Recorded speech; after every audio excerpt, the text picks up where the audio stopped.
Hello everyone, welcome back to CodeMC. My name is Code. So today we're going to start something new. So let's fly over here to the shopping district, and then we are going to take a look at a new area we are currently building out here on the server for something new and exciting.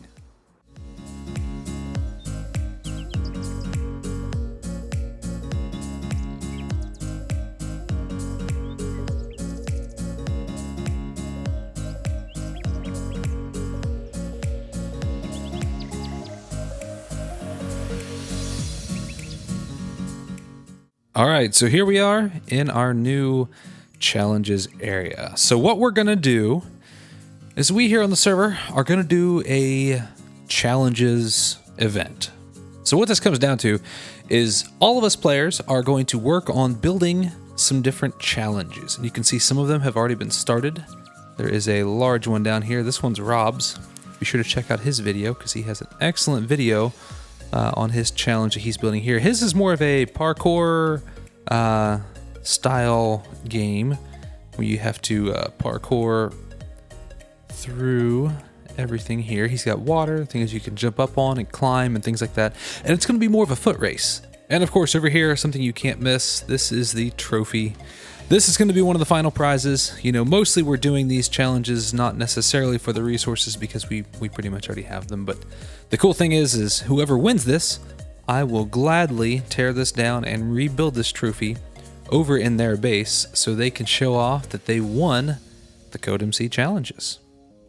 So yeah, that's the basic idea of what we got going on here. So I think Rob's the only one who's really started other than me. This is my area over here. I kind of claimed this section here, and I am going to do two different games.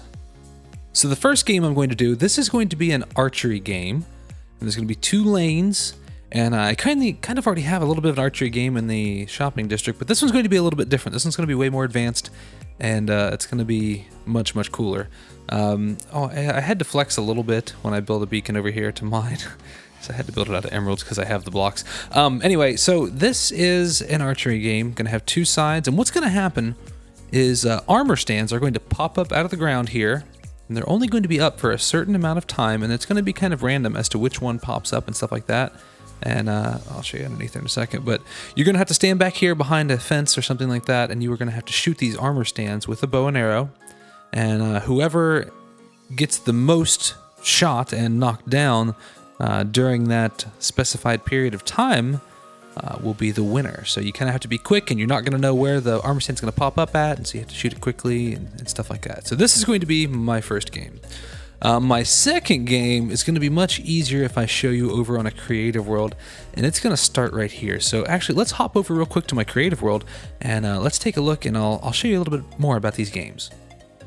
Alright, so here we are over on my creative world, and as you can see, I have a lot of different projects. There's that pizza I built, there's my portal, you know. I do a lot of designing over here. There's my crane, things like that, mob farms, ice farms, all kinds of stuff. Stuff I have not yet built, and stuff I have plans to build in survival. Shops, I mean, all kinds of stuff.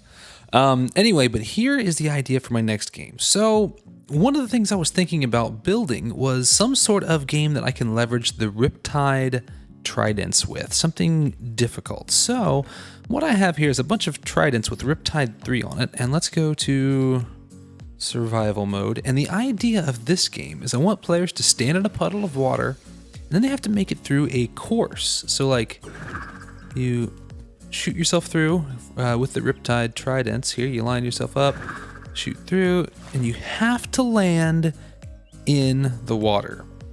So like this one here is a little different because you don't actually have a hoop to make it through, but you do have to kind of flip yourself back over and get yourself into this one. This one you have to angle up kind of high. And the deal will be you don't have any sort of elytra. You have to do it all with all your gear off. And these are going to work their way up high enough, and some may be over water, some may not be over water. And if you fall, you have to start again. That's kind of the deal. I wanted to make it so that it's difficult, but I also wanted to make it so where you can't really, cheat your way around it either. If you fall in the water, you shouldn't be able to get yourself back up onto the course in general. So Oh, yeah, see, and if you're over land and if you fall, then of course you can't get back through anyway. But yeah. Anyway, this is the idea that I have. I don't know exactly how I'm going to build it quite yet, but this is the idea that I had, because I wanted to kind of leverage these Riptide tridents, because I do have a Riptide 3 villager and in survival there in the server, so I wanted to leverage these a little bit. So this is my idea for a game. Now we do have to make sure it's not raining, because of course if it's raining you get a huge advantage, you know, and things like that. I wonder if I can get up to that one. Oh, I can. Wow. Yeah, the Riptide 3 really throws you pretty far, so that's pretty cool. So the next thing I wanted to show you here in my creative world is this. Now this is the armor stand redstone that's going to be going underneath my archery game. So the idea is there's going to be these sections that look just like this, sitting up top. There's going to be, I don't know, I think I'm going to do 4 or 5 of them. I don't know, because there's a lot of redstone to build for each of these. This is a pretty advanced system. This was mostly designed by Badamir here on the server, so I will give him full credit for this. Him and I worked together on it for a little bit to kind of figure out what we wanted, and he's the redstone genius around here, so I relied on his expertise for making this all work correctly. And so the idea here is this is the trigger piston here. So I can use a randomizer circuit to randomize the armor stand contraption here that gets activated each time. And so what happens is, let's see if I can kind of show it all off here. You flip that and it puts an armor stand up top. And then now you have the opportunity to shoot that armor stand. And then if you do shoot it, what it does is it will fall down as an entity down here. So as you see right now, actually, let me go ahead and fix this system here real quick. This is supposed to have water flowing across it, so I just took the water out because we were working on something. So yeah, so what's gonna happen is there's armor stands in the system. Let me grab a bow and arrow. And I think I have some arrows in my inventory. I do. Okay, so what I'm gonna do is I'm gonna activate this, and then I'm gonna step up there and go to game mode survival. See if I can shoot it quick enough. Nope, I did not get it. So basically what's going to happen is when that armor stand pops up, if you're able to shoot it, what it will do is it will fall down and it will fall as an entity. So let's go ahead and show you what that means. So an entity is that, the floating guy. So this thing right here can be picked up by a hopper. Now a full armor stand cannot be picked up by a hopper, obviously. So that is going to be how we count whether or not someone was able to actually shoot the armor stand. So if it's down as an entity, that entity will fall and it'll go into a hopper system across this water stream. It's going to be underneath it. And then we will count that. Now the other ones will go and they'll go over top of the hoppers that are going to pick up the other entities, and then they will hit something like some cactus or something like that, and that will break those into entities to then load them back into the system automatically. So we don't have to worry about having to refill all those droppers with armor stands all the time as people play the challenge. So yeah, that's the idea. This is set so it only triggers once, as you see here, until this thing gets reset. So I can actually hit this twice like this, 3, 4, 5 times, and it's not going to activate the system more than that once. As you see, there's only one armor stand up there.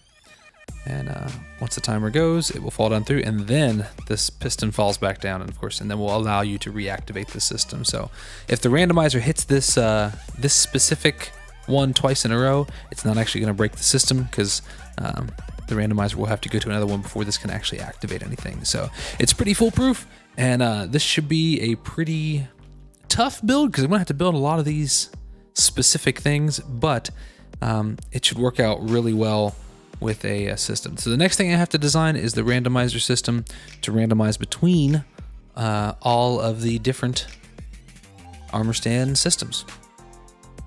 And then of course the last thing is I have to design the system to pick up all of the broken armor stands and all of the unbroken armor stands and have a way to count them. So that's going to be the next thing, but I'm not going to worry about that in this episode. That's going to be on one of the future episodes. I'll show you how all that works. All right, so we're back over here on the other server, and I have a bit of a mob, holy cow, bit of a mob problem up there. I think, yeah, it's just me and one other person online right now. So yeah, the mob cap's going to be kind of high. Oh, I looked at the Enderman. Crap. He is mad at me. Okay, I had to sleep on top of this tree here. For some reason my frame rate is actually dropping and I don't really know why. It's like 30 frames a second now, so I apologize for the jumpiness of this video. It's normally 60. I must have something running in the background that I don't know about. But that's okay. It could also be my resource pack and things like that. So, all right, so let's head back over here. I should have been far enough away. The mobs despawned and they did. Okay, very good. So yeah, the idea is to put 5 or 6 of those contraptions all along both of these aisles here. And they're gonna kind of activate at the same time. So like if the one up front here activates on this side, then the one over on the front on this one activates at the same time. So it's gonna kind of be mirrored is the idea. So it kind of gives each player an even chance, because like if for some reason the armor stand on the end keeps activating, it's gonna be a little more difficult, you know, if someone up here had the ones up the front activating faster or something like that. You know, I wanna make it fair. So I'm gonna have those doing that. I'm gonna do some more design. I'm gonna do some decoration. I don't know what I'm gonna do necessarily back here. I just kind of wanted to get an idea of how far you could shoot kind of accurately. So like back here, if you're standing back behind a wall or something like that, you know, I can easily hit that wall wherever I need to. So it's far enough away that it's not going to be easy. You're probably not going to get them first try, at least the farther ones, because you're only going to see the top half of that armor stand anyway. So down here, this is where some of the redstone is going to go. I'm going to have to dig out actually a little bit farther underneath and probably widen it out, but I'm going to have to do some terraforming around because some of this is a little tight on the side. So going to be a big area underneath with all the redstone. And then up here is going to be just the armor stands where they pop up. So over here is going to be the area where we start off the Riptide challenge. This is going to be like the first little puddle. And then I think I'm going to go out over top of the water here. But at the same time, I also thought, you know, I could actually go this way and put some of these items up on top of like this area here. So you're kind of having to float up above, you know, so up in the air there. But I was afraid of getting in the way of the game. So maybe you can you'll be like a hop over the game at one point in time and then you continue on the challenge out this direction. I've kind of claimed this whole island. I don't think anybody else has laid any claim to it. So I guess if somebody else needs the island, I can move my stuff around a little bit.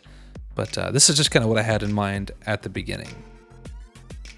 All right, so since we're here, oh yeah, I did finish the Ant for Mayor poster. This is a map. I used just red carpet and black carpet. It was really easy to get a hold of, and laid it all out into this pattern here. So got the Ants for Mayor signs done. There's a couple of those hanging around in different places here in the shopping district and some other stuff. Don't know what we're gonna do with the mayor thing yet. If we get some other people who want to run, that would be great. I am selling quite a bit of emeralds, so this is actually working out pretty well. And I've been keeping up with my other shops, trying to keep them stocked. There's a lot to try to keep stocked, but you know how that goes. Sometimes you are successful, sometimes you aren't, but I think I've been doing pretty well. Everything's looking pretty good on the storefront, making some diamonds here and there. The shops that I have sold, they seem to be still doing very well. I'm glad that the purchases that Ant-Man and Rob made are being very beneficial for them, so that's a good thing as well. There's another Ant for Mayor poster. But other than that, I haven't had a chance to work on much lately. You know, had things going on in real life, so I had to kind of take my time. But I think this is going to be it for me today. I appreciate you guys tagging along, and I'm going to keep you guys informed as to what we're doing with the CodeMC Challenges. We're going to have some more players starting to build some games here very soon. And very important hill. Do not remove. Very important tree. Do not remove. Very interesting. We'll figure out what's going on with those later. But anyway, I appreciate you guys tagging along, and I will catch you guys on the next episode.